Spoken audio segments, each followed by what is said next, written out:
with the rise of AI, we're going to see a dramatic feast or famine impact for companies. The companies that can pivot and refactor the business model and adapt to AI are going to thrive and take significant market share from the competition. And the ones that don't will lose. The Fed is confused.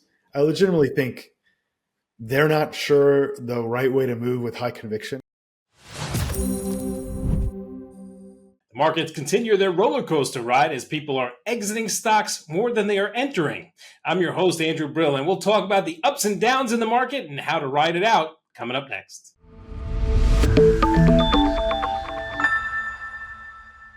I'd like to welcome Ram Ahluwalia to Wealthion. Ram is a veteran investor and adept at finding the trends before they become trends.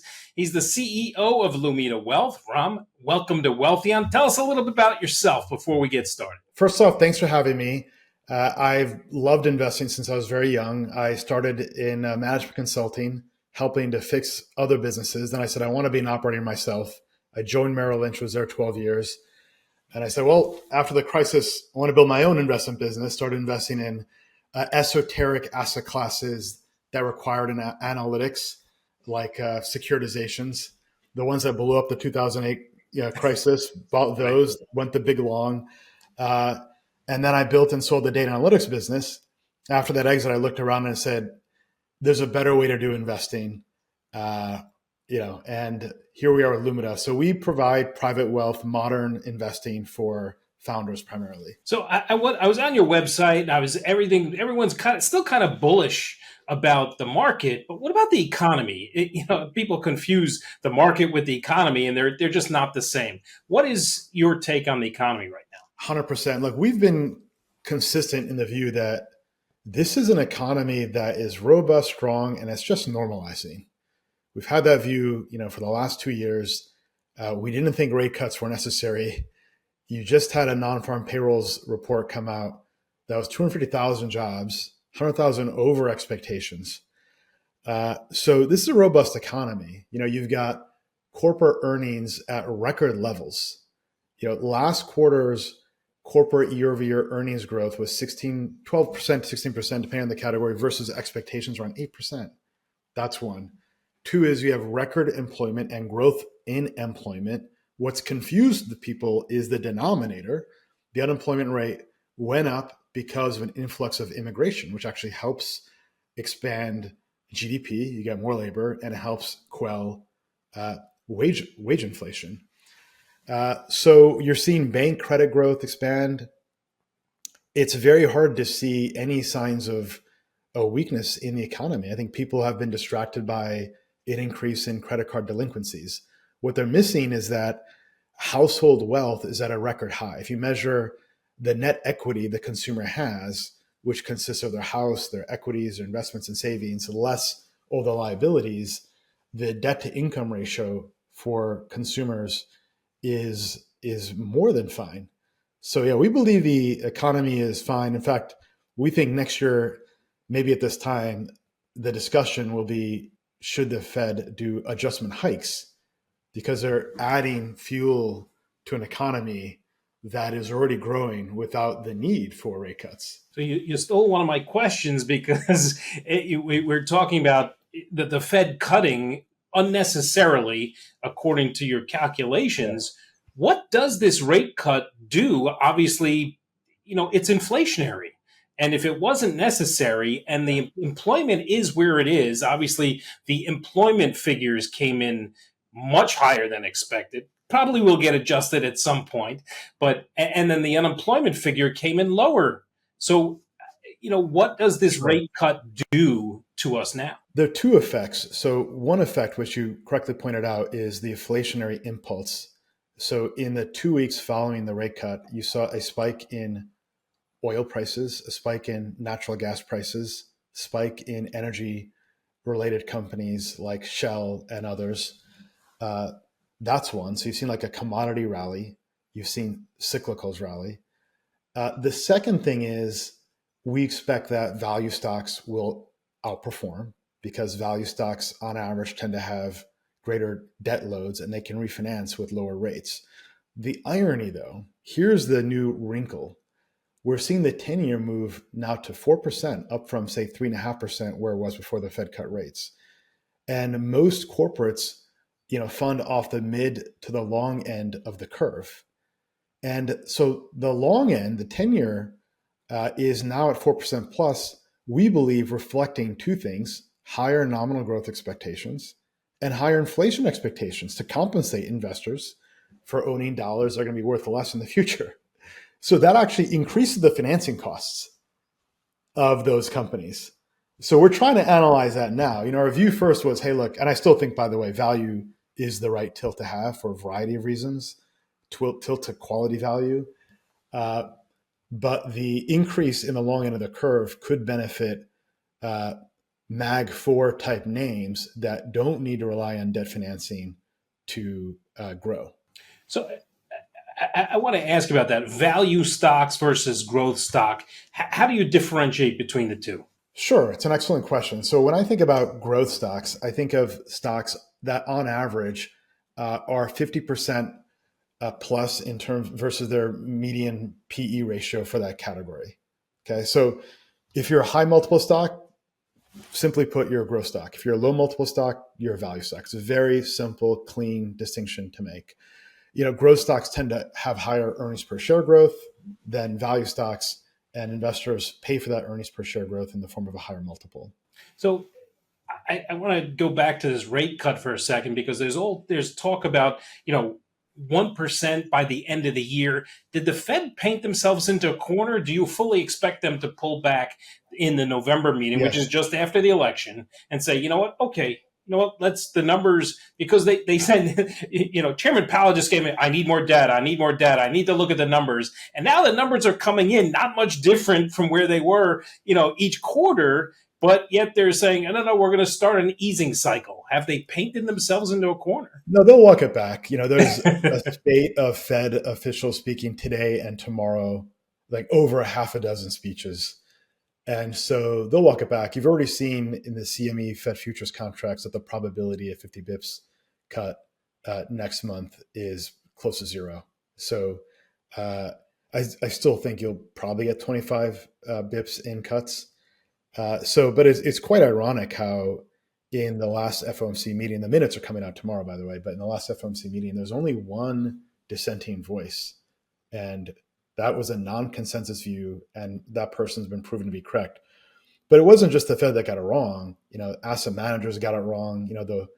They're hungry for liquidity, hungry for rate cuts. I mean, I remember in June, as we all do, that it was like a deafening volume pushing for the Fed to cut rates, that they're behind the ball, when the reality is the economic data shows that the economy is fine. And now you're hearing the word Goldilocks. The Wall Street Journal had an article last week. Right. It had the term Goldilocks. Apollo's chief economist, who was bearish last year, by the way, now he's bullish on the economy. He used the word Goldilocks. I think you're going to hear the word Goldilocks quite often in the quarter and months ahead. What are they referring to when they use that term Goldilocks? Not too hot, not too cold, right in the middle, right? And meaning inflation's beat, earnings growth is there, and you have a volume of growth that's sustainable. Most of what's confused people is that there has been a stair-stepping down in the trend rate of growth. That's true. We came off like a nominal 6% year-over-year growth rate. But now we're closer to like a 4% growth rate, which is what you had in 2019. 2019 was fine. It was more than a fine year. So, and you see that in the Visa card spend data, up about 4% year over year. That's a good number. The consumer is fine. Businesses are also spending. Small businesses should gain confidence with these rate cuts as well. But yeah, Goldilocks is that the economy is not running too hot that you need to hike rates, and it's not running too slow that you need to lower rates. That's right where we want it. It's like, look, you know what? We're not going crazy. We're not going down. We're just, steady ship. Arguably, we were right where we wanted to be before the rate cuts, right? So now we're adding some gas and fuel to the fire. And over the last year and a half, we've really developed this boomer economy where you've got retirees living off of T-bills and they're spending. If you go to your local restaurant, the restaurants are packed. Restaurant stocks are quite expensive. And you can usually spot like a grandma or grandpa around the table, and they're probably paying the bill. So now with rate cuts and treasuries paying less, that means less income for boomers. All right. So that means for retirees, especially. And that means you're going to see a shift in spending behavior and risk taking behavior. And so you're starting to see dividend paying stocks that are going up. So grandma, grandpa now being forced to rotate from treasuries into equity markets, which have a lot more risk, where you're at the top decile of valuations now. And I don't know if that's the right move because the economy, adjusts to the prevailing set of circumstances. So when you suddenly change one variable, then the economy needs to go through this adjustment process again. So the shift, are you seeing a shift in some of those things where the older people are taking money from one place and putting it in another to, I I guess, expect keep that dividend? we'll see. It's too early to say. I hypothesize that we're going to go see that. So you might measure it in travel and leisure spend and demand for like cruise, of course, restaurants, consumption of golf clubs at Dick's Sporting Goods. So probably a few ways you might measure it. Or, you've seen weakness in, say, stocks like Hilton Garden Vacations and like timeshare companies. So you're seeing some weakness there. But I expect that it'll continue. Look, this will benefit borrowers, of course, and it's going to penalize savers and creditors. So borrowers will be able to benefit. You saw, I should say, a boom in mortgage refinancings from homeowners that took out a mortgage at a higher rate. However, now mortgage rates have crept back up due to the 10-year moving up and concerns around inflation. So the Fed right now has got to be smacking themselves on the forehead and saying, what the hell?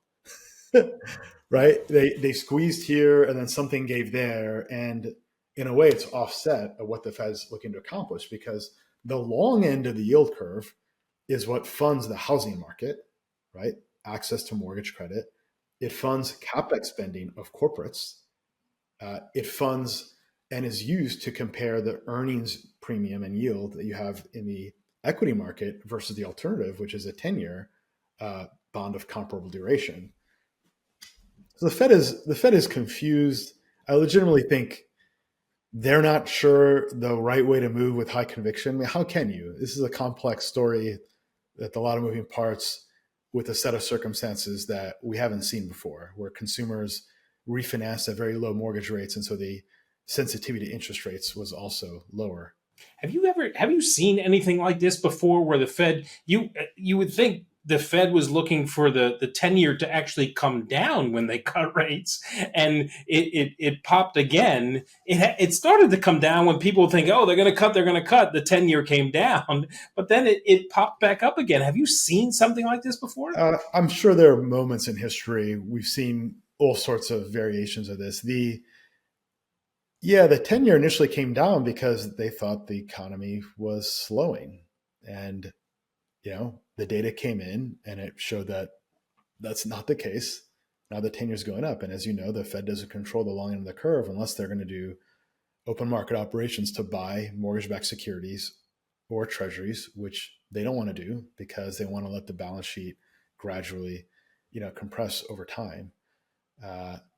But when the Fed's made mistakes, this has happened. In the 70s, it's happened. The Fed cut prematurely after they thought they had won the battle on inflation, somewhere like in the 73, 74 era. Obviously, you had a commodity oil OPEC embargo, which spiked oil prices and created inflation. But, there was a view that they had beaten inflation, and they cut rates, and inflation came back, and they had to raise rates. And, the long end of the curve would move up in response to the market expecting higher rates. I'm not saying it's not going to happen this time. That's not going to happen this time, but go ahead. Yeah. So what does this do to the housing market? Because they figure, okay, let's see if we can get prices to come down a little bit. But when mortgage prices come down, housing prices go up, and they're at an all-time high as it is. And I don't see housing prices coming down. Maybe if mortgage rates go back up, housing prices will come down. But even with high mortgage rates in the sevens, housing prices kept running, and it's becoming tougher and tougher to buy a home. And there's not a lot of movement.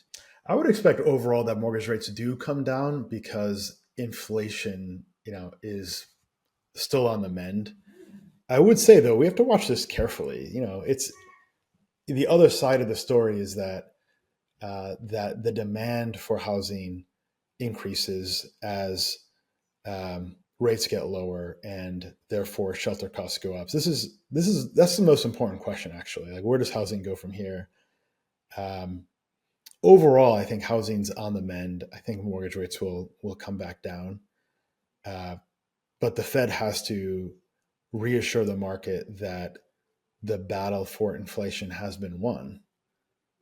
Right? That's what the housing story turns on. But the housing market has had almost 2 years now to settle at this higher level of mortgage rates.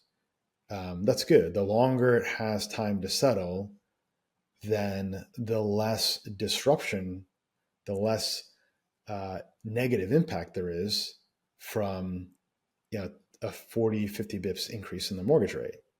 We were there not too long ago. I want to ask you about it, and getting back to dividend stocks and stuff like. I want to ask you about an interesting tweet that you had about capital gains versus income. Whereas capital gains obviously is when you buy and sell stocks Right, at a right. profit, and dividends is viewed as income. Now, when I was much younger, someone told me, "Look, buy 5 good paying dividend stocks and just reinvest the dividends." I did that, even put a little bit more money in here and there, and the dividend just it kept building and building, turned into a fairly nice chunk of change. Obviously, I've been paying taxes on that money. Am I thinking incorrectly? Should I have been doing that differently? Not necessarily. Look, Walmart's done well. They pay dividends, or plenty of high quality dividend paying stocks. As you pointed out, the dividend payments are taxed at ordinary income, which can be punitive. So it's a consideration.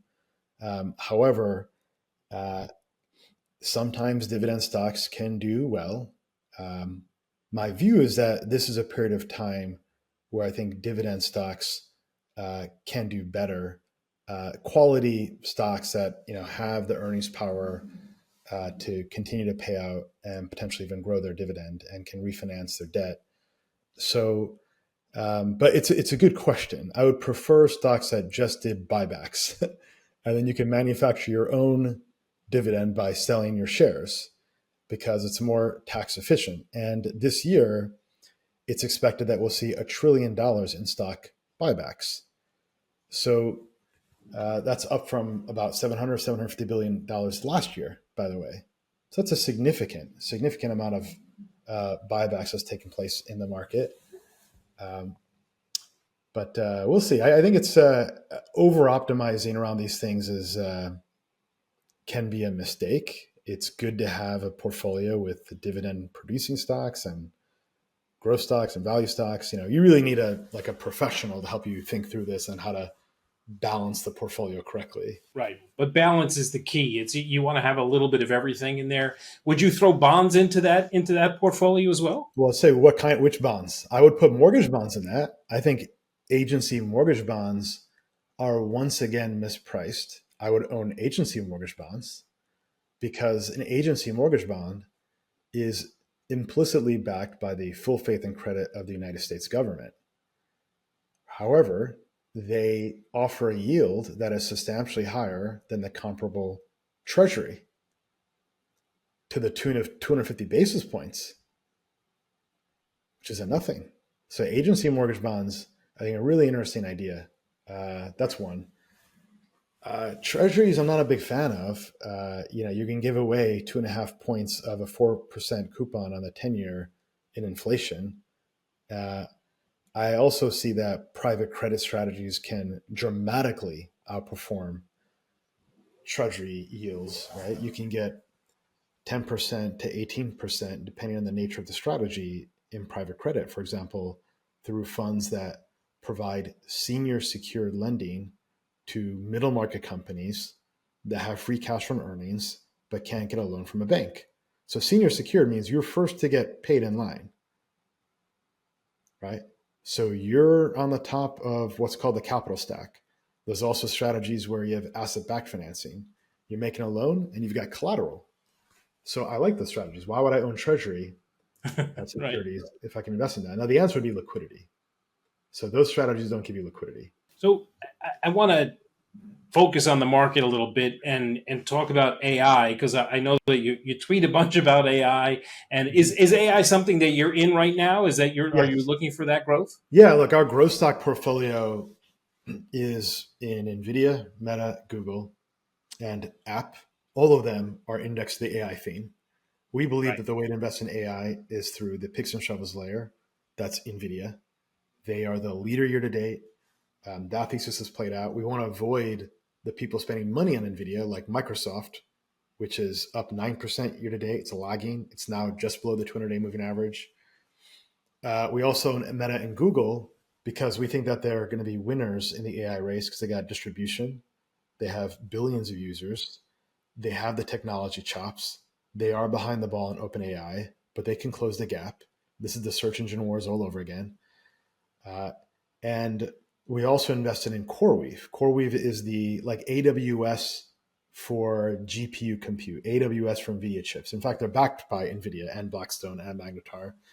And they are the cloud provider that powers OpenAI.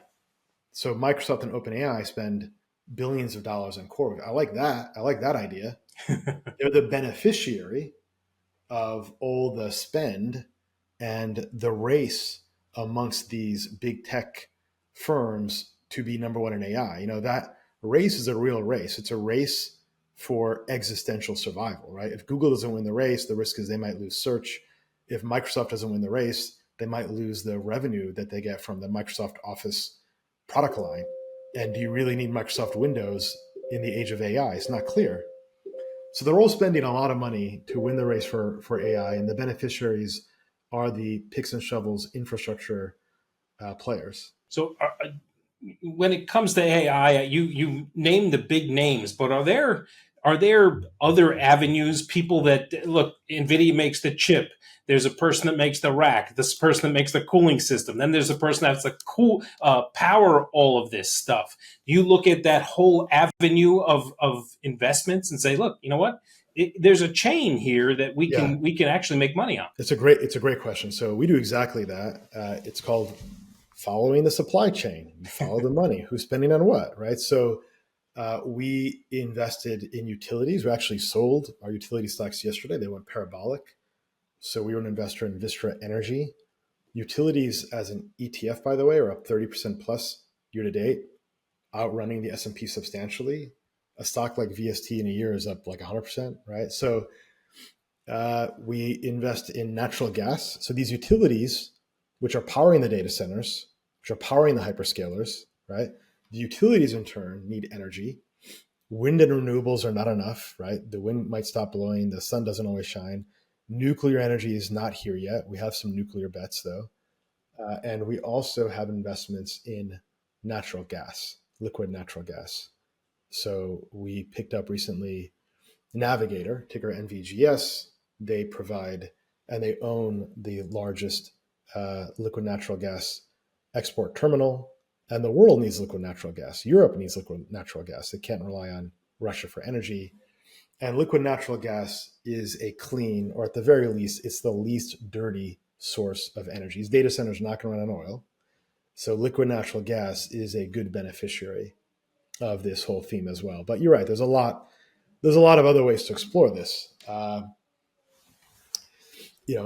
Energy transition and infrastructure plays. What we found though is in like the semiconductor category, we found that Nvidia is the best way to play it because they capture the bulk of the economics. So yes, Nvidia has its own supply chain like Taiwan Semiconductor and ASML. Those are amazing businesses and they're world-class businesses. If they ever get cheap, then you might want to consider taking a look at them. The problem is they're at the highest decile of valuation as well.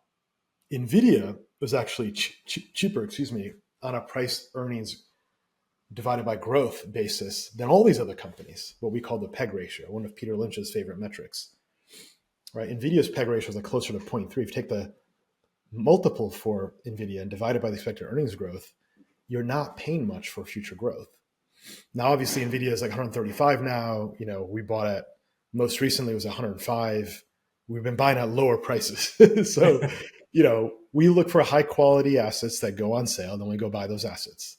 We make sure we do the research in advance. And when the Mr. Market offers an opportunity, it's what Warren Buffett and his mentor, Ben Graham, have said. Mr. Market is staying out your door, quoting you prices. Sometimes they're high, sometimes they're low. You can ignore the prices. You don't have to make a decision. You can choose which balls you swing at. If they give you a low price, go buy it. If it gives you a high price, you can sell. So that's the approach we're taking here. In semis, memory infrastructure is a very interesting thesis in semiconductors. I would say that because you need not just the GPUs, but you need high bandwidth memory coupled with a GPU. So that category should do well. Now, like SK Hynix is the leader in hardware-based memory, and then you have infra providers like KLAC that are the leader in also equipment testing, both for memory and also GPUs. So as these chips get smaller and smaller, right? You go from 6 nanometer to 3 nanometer, 2 nanometer, you need more testing equipment. So I think those are all good ideas. Obviously, you want to be deliberate about when you invest. You make your money on the buy. So you think Nvidia has room to run? I'd say so many people saying, "Oh, it's overpriced. It's overpriced." You think it has room to run? Yes, because it's Nvidia that will superior, and their Blackwell yes. chip is about to ship in, I guess, this fourth quarter. Yeah, the demand is strong. Like the next few quarters, Nvidia is going to hit their significant revenue and earnings growth. That'll happen. The question isn't about 2025; it's more around 2026, and you can reassess with incoming data. But if you take a step back, like Saudi Arabia wants to build 60 data centers. They need permission from the U.S. Department of Commerce to get NVIDIA chips. They're going to get something. It might not be the Blackwell series. It might be a modified version that like what China can buy. But the demand for GPUs is insatiable. The issue isn't the demand.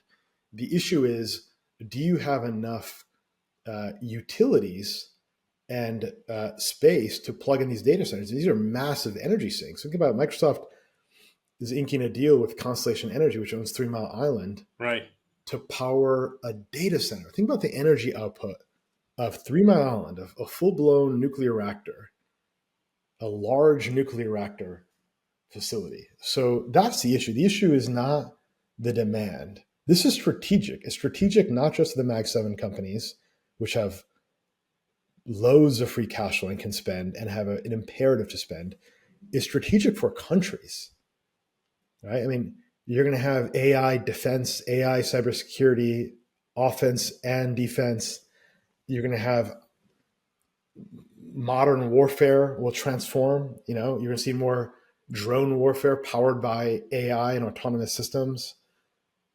So you're going to see the defense budget. 25% of the energy produced in Virginia goes to data center. And you have significant infrastructure supporting the federal government in Virginia, of course. So, so Microsoft is going the nuclear route. Do you see a nuclear play at some point? There's a lot of talk about uranium, mini reactors powering things. Do you see, and it may not be tomorrow, it may not be, in a few months, but eventually we're going to have to turn to that. Yes, it's inevitable. It's happening. 2 years ago it was unthinkable. Now it's inevitable and popular, and Congress is starting to focus on it. The Nuclear Regulatory Commission is starting to focus on it. The United States forgot how to build nuclear reactors. We have something like 80 plus nuclear reactors in the United States, by the way. Haven't built them in decades, but we have a bunch of them. And the United States forgot to build them. South Africa knows how to build them. China is building many nuclear reactors. So China has plenty of energy. And so we have the GPU. China has the energy. We need the energy. China needs the GPU. So our race is on the energy side. Their race is on delinking their dependency on Taiwan and Nvidia, and they're trying to get around export controls. So yeah, nuclear will make a comeback. Building a plant takes like over a decade though. You got permitting concerns, you got not in my backyard concerns, you have technology know-how concerns. I think it's a great thesis to bet on. It's a very difficult thesis to bet on, by the way. The vast majority of nuclear companies are unprofitable. I see people investing in stocks like SMR, which stands for Small Modular Reactor. The small modular reactor is actually a really good idea. We're going to see that too. You're going to see small modular reactors, not big 3 Mile Island reactors that are right next to the data center. But some of these companies, like the small modular reactor, last I checked, like the CEO sold all his shares. Like the insiders are sold out. It's just trading like a meme stock. So you have to carefully pick and choose your spots in the nuclear category. And many of nuclear names are unprofitable. They don't make money. And then the nuclear miners, they can be upside down because they make forward commitments to sell uranium at a future price. But if they cannot deliver and mine enough, which many miners experience that issue, then they're technically short uranium. So you thought you were buying a uranium miner so that you get long uranium exposure indirectly. And it turns out the miner's actually short because they made a commitment to deliver in the future they cannot meet. So they have to go buy in the spot market, right? So uranium is a difficult category to invest in. I do think there are good opportunities there. I want to touch on China for a minute because they're the second largest economy in the world that wasn't doing so well. Obviously, their stock market's doing much better than their economy. They just pumped billions and billions of dollars into their economy. Do you think that's going to help them? Do you think they need more? And how did the stock market just all of a sudden go up 20%? We'll work backwards. So David Tepper, the CIO at Appaloosa, went on CNBC 2 Thursdays ago, and Becky Quick said, "Hey, what do you like?" He said, "China." She said, "Well, what are you buying?" He said, "Everything. It doesn't matter. Futures, the index, the stock, this thing and that thing."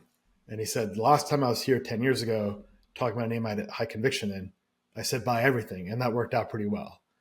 And so that created a massive short squeeze in China. You have a lot of quant funds that were short China.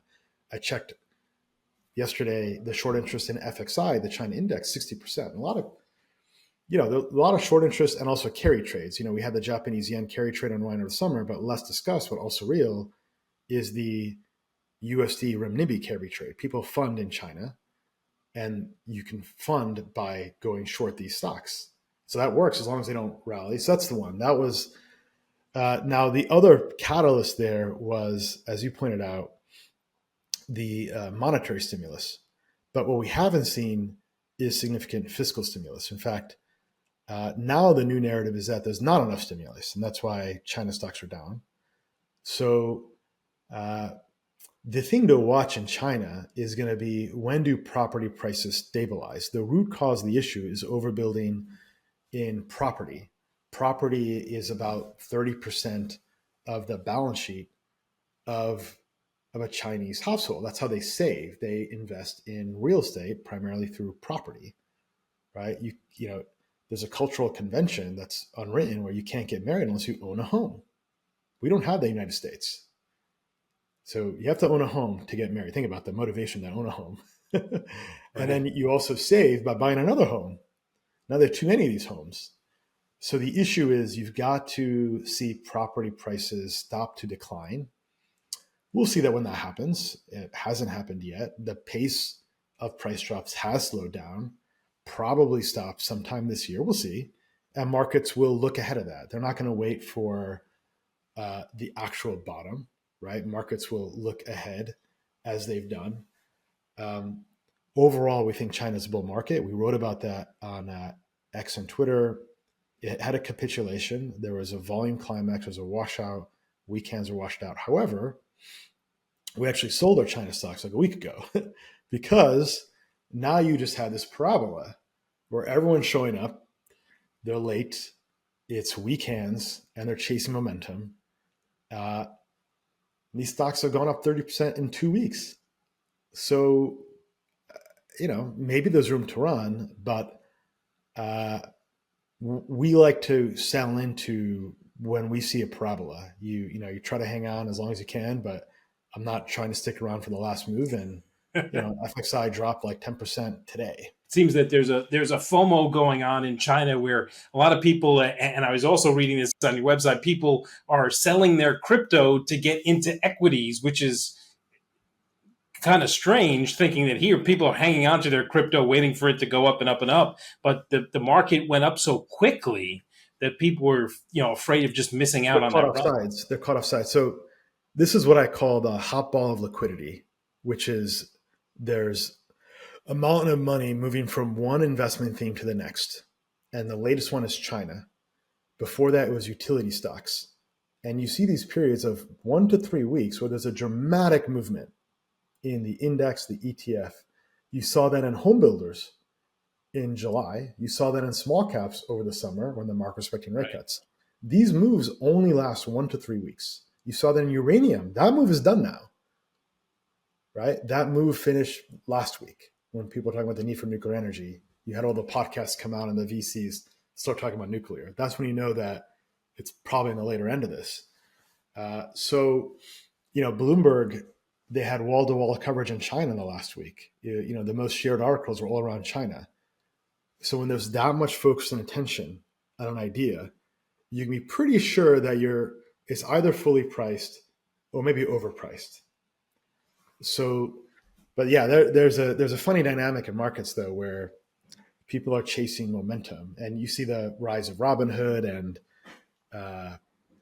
day trading, and there's a lot of active investors. Like the average holding period for a stock now is under a year.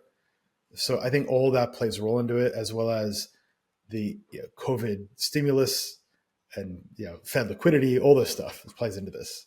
So, Ram, you're sitting with your family and your friends, and they ask you, "How am I protecting myself today, and where am I sticking my money for a long term growth?" Well, that's a great question, because with the rise of AI, we're going to see a dramatic feast or famine impact for companies. The companies that can pivot and refactor the business model and adapt to AI are going to thrive and take significant market share from the competition. And the ones that don't will lose. So you have to make a prediction about which business models, which management can pivot and survive. I am probably investing in a startup that intends to disrupt Salesforce. Salesforce is trying to get into AI. And they showed me an experience that doesn't require Salesforce. We don't use Salesforce anymore in our business. Like, do you really need Salesforce? Do you really need Microsoft Office if you can give a dictation to your AI agent who can then create a word process document for you instantly? So there's a lot of feast or famine. So when you talk about themes that are going to happen no matter what, let's start there. We know land, it'll be fine. Land is AI proof, and incomes should go up. Productivity rates should go up. So the demand for land will do well. What kind of land? Travel and leisure. People are going to have more free time. So if you can invest against that theme, I think that theme will do well. Another thing will be aging and longevity. People are living longer than ever. We've got these, I guess, miracle drugs called GLP-1s. They help you lose weight. They address dementia. They seem to do a lot of things. That is going to create more demand for aging and longevity. I don't see that going away. I don't think AI is going to disrupt that either. Healthcare as a sector of the US economy has continued to expand as a share of GDP decade after decade after decade. It's the only category, by the way. And the beneficiaries of that, they vote. So that's not going to change. So I think that's a good category. What else? I think financial services are highly regulated. Banks, you're going to see transformation from AI, but more as an enablement play. You're going to see more compliance as a service via AI. You're going to see AI agents interacting with customers rather than call center agents. So they'll be a beneficiary overall. They should have lower costs. They should have better lending decisions. And banks are highly regulated. You need a banking license from the FDIC to take deposits. So they have a moat that's protected by regulation. I think they'll do fine. Insurance companies, they're going to do fine too. Same reason. You're a moat, you're highly regulated. AI can be a beneficiary to that. Now you got to find the winners and losers in each category. Right. The ones that can adapt will do better.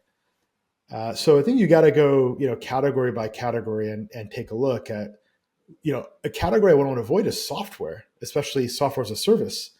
And that category has been in the dumps. Look at the ETF WCLD. It's in a bear market. Look at stocks like Snowflake, went public in 2021. It's down dramatically, 50, 60%, something like this. And those companies, these SaaS companies, were initially pitched to the public as these are capital light businesses with high margin. Well, guess what? Now they got to spend a lot of money, $1 billion plus on GPUs to Nvidia and that whole supply chain. So they're not capital efficient. Their margins are lower. And you have these startups creating SaaS killers. They're building better AI versions. Do you really need Microsoft Windows, Microsoft Office? Do you really need Excel spreadsheets in the future? AIs can develop that with some instructions, right? I see a startup doing investment banking analyst work via, as a service. So we see a lot of change ahead, but monopoly businesses that, require licensing or are linked to these secular trends should still do well. Utilities should still do well, right? I think they're expensive now, but that's in the short term. Industrials, you've got CHIPS Act, you got Inflation Reduction Act. You still have a lot of spending funded by the government. And so industrial stocks, although I think they're overbought right now where we stand, they should do well over the next 10 years. You got to build out the data centers, right? So there's still more work to be done there. Well, we got to do our homework. We got to get Yes, find the stocks that you're talking about. It's a stock picker's market. That's for sure. It's a stock picker's market. You can't just get the theme right? If you pick semiconductors, that's a good theme. But if you own Nvidia, you're doing well. Most semiconductors have been lagging. Mag 7, stock picker's market. Tesla's been lagging. So, I think this is it's gonna be an incredible time for active management and investors for the next 10 years. Ron, where can we find you? I know that we can find you at your company, but where on Twitter can we find you? Where can we find some of your research? Thank you. I have a newsletter. It's called Lumida Ledger, Lumida, M as in Mary, Lumida. If you Google that, we have a weekly newsletter we publish every Sunday. We talk about our views, talk about different ideas. That's one on Twitter. My handle is at Ram Ahluwalia. I know that's a mouthful. It's RAMAHLUWALIA. We also have a podcast called Lumida Non-Consensus Investing. And I interview people that I've worked alongside George Soros and Stanley Druckenmiller. That was last week. Interviewed someone that worked at Harvard Management Company that was in the Morgan Stanley Equity Derivatives desk. Now he's doing some interesting things. So we interview people in my network that I learn from and trade ideas with. It's all about who's your peer group and how do you get into a dialectic to try to uncover what you think is the best possible truth in the world at that moment in time. So that's how you can find us. Lumida.com. We have a news. It's like a Drudge Report for investors, consolidate a lot of news. And LumidaWealth.com is where we kind of have our flagship homepage. Thank you. What does Lumida stand for? From the light, providing clarity. I made that up though. It's not actually a Greek or Latin word, but when we thought about it, I said, if it meant something, it would mean from the light, right? So, I studied some of the Romance languages back in the day. So lum means lumen, light. Right. So DE means from, so from light. Anyway. Okay. It's working. So we'll get there. Rob, thanks so much for joining me. I really appreciate it. And I hope to have you back again soon. You bet. Thank you for having me. Always a pleasure. Thank you. Care. Be well. Cheers. Thanks so much for watching our discussion here on Wealthion with Ram Ahluwalia. It was a pleasure having him, and hopefully you got some good insights. If you need more insights and help being financially resilient, please head over to wealthion.com/free for a free, no obligation financial review. And of course, if you could like and subscribe to the channel, we'd greatly appreciate it. And don't forget to turn on notifications so you know when we post new videos to the channel. And please do the social media thing with us. All the links are in the description below. And if you like this content and looking for more ways to achieve long-term wealth, watch this video next. Thanks again for watching. Until next time, stay informed, be empowered, and may your investments flourish.